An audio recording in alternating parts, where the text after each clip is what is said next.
What would you do if your cat disappeared? Then your wife. And the only thing left behind was silence, broken only by the distant sound of a wind-up bird.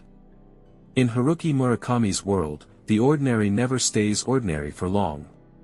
Welcome to the Wind-Up Bird Chronicle, a novel where nothing is quite what it seems, and reality is only the surface of something much deeper, and far stranger. Toru Okada is an ordinary man living a quiet life in Tokyo, until his cat goes missing. Soon after, his wife, Kumiko, vanishes too. What begins as a domestic mystery quickly unravels into a surreal journey that takes Toru deep into the psychological and spiritual underworld of his own mind.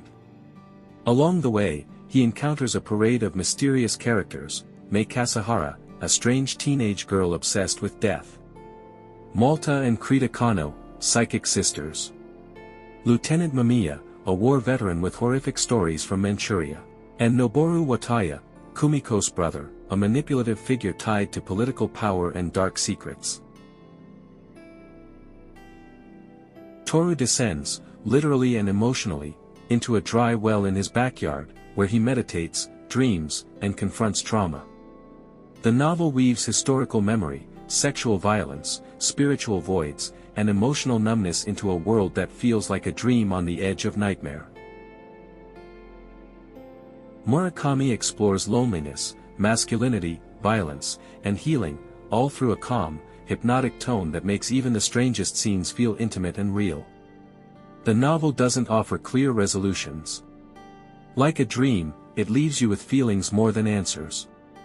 The Wind-Up Bird Chronicle asks, how much of our suffering is inherited from history?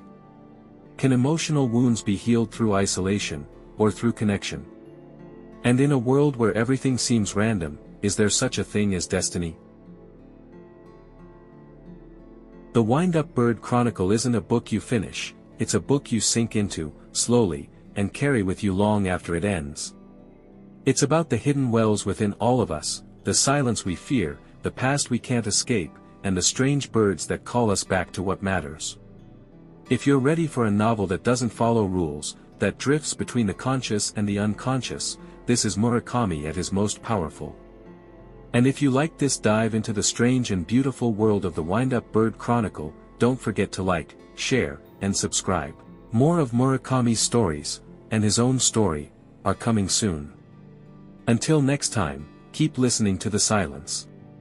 You might hear something real.